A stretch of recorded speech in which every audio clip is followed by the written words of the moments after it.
All right, it's a beautiful December day. We've actually been suffering from 19-degree weather here in Georgia for the last couple of weeks. So it's actually 40 degrees and it feels fantastic. So I figured I would get out, go ahead and burn off some of this Christmas ham and enjoy a beautiful afternoon walk.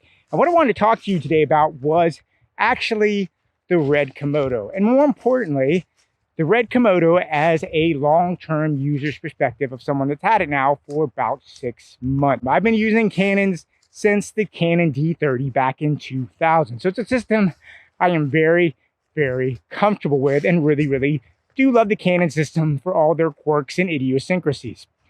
Now, I was in a situation about a year ago where I had to make a decision. I needed to get a new camera. And I was really debating between the Canon C300 Mark III and the red Komodo. Now, I ultimately did end up choosing the red Komodo, and the reason why is really simple. I've been very fortunate to have had a very good run of doing a lot of good commercial shooting lately. It's paid the bills. It's been absolutely wonderful, very exciting. But honestly, professionally, as much as I love shooting commercials, I have been wanting to get more narrative work into my belt. And so I found myself in a situation that I need to get a camera that could get the narrative work that I'm interested in doing, not just the commercial work. And that's where the red Komodo came in. Now, I'm going to say first off the bat that having used the red Komodo for 6 months versus the Canon C300 Mark III, that when it comes down to commercial versus narrative work, I still got to give the edge, honestly, in commercial work to the Canon C300. And there's a couple of reasons for that. While you can absolutely use the red Komodo to do commercial work, I find that the C300 Mark III, if you find yourself mostly a commercial shooter, does have some very distinct advantages. The first one has got to be the fact that you have so many more frame rates to play with. I find myself in the commercial world always needing to play with lots of different frame rates. That the C300 will greatly expand upon what the red Komodo can do.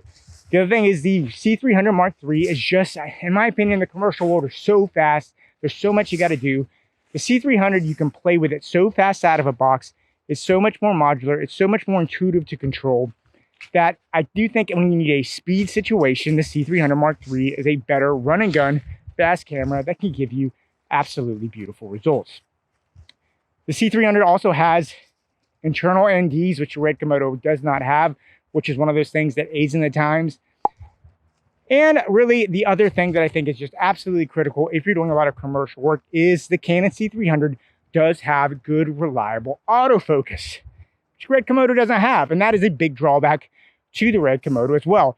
Autofocus is one of those things, once you get used to it, man, you're not going to use it all the time, but when you need it, you need it. The C300, you can rely on it to get it to you what you need, where you can't on the red Komodo. Now, all that being said, I still got a red Komodo. And the question is, how has it worked out for me these last 6 months? Well, as you remember, I said I wanted a red Komodo because I wanted to start doing more narrative work. And I will say, without a doubt, the red Komodo has absolutely helped me get more narrative work. And it's just a great narrative camera.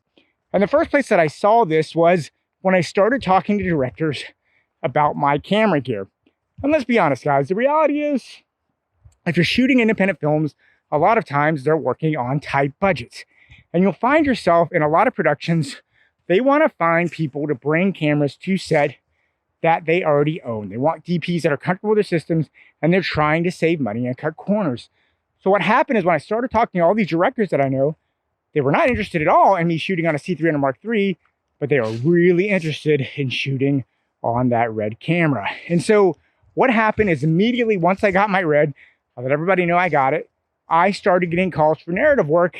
So it really helped me get projects that I had been missing out on. This was an absolute game changer. Now, the other thing about the red that I found really nice to have was shooting on that red RAW codec.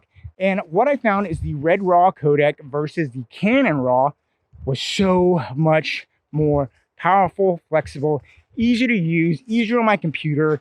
And when I was working in a narrative film situation and handing that footage off to people, they really wanted red RAW. They loved red RAW. They were comfortable with it. So it's such an industry-wide thing that it really makes your camera system that much more attractive. The other thing about the red Komodo that I really liked is actually the modularity of the body. While you can't put it together and run with it quite as fast as the C300 Mark III, you can break it down in so many and build it up in so many different configurations that I really found that modularity to be a really, really nice feature. The red Komodo is much, much, much more reliable than all the other reds I've actually worked with in the past. I have shot on red Epics, on red Dragons, on the red One.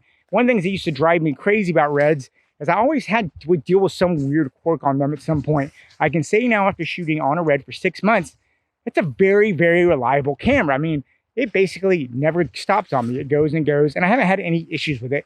And this reliability is a huge, huge factor you want when you're working on any kind of production. So I've been really, really happy with that on the red Komodo. Another thing that I really think is really great about the red Komodo, honestly, is the flexibility that the RF mount gives you. Because it has that RF mount, you can get a huge range of lenses on there, lots of adapters.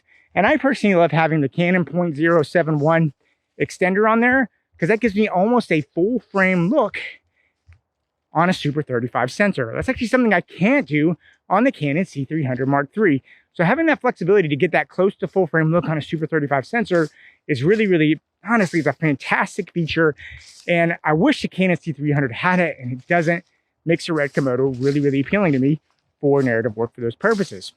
And so really in conclusion, after 6 months of having the red Komodo, I would say it was absolutely worth it getting for my narrative work.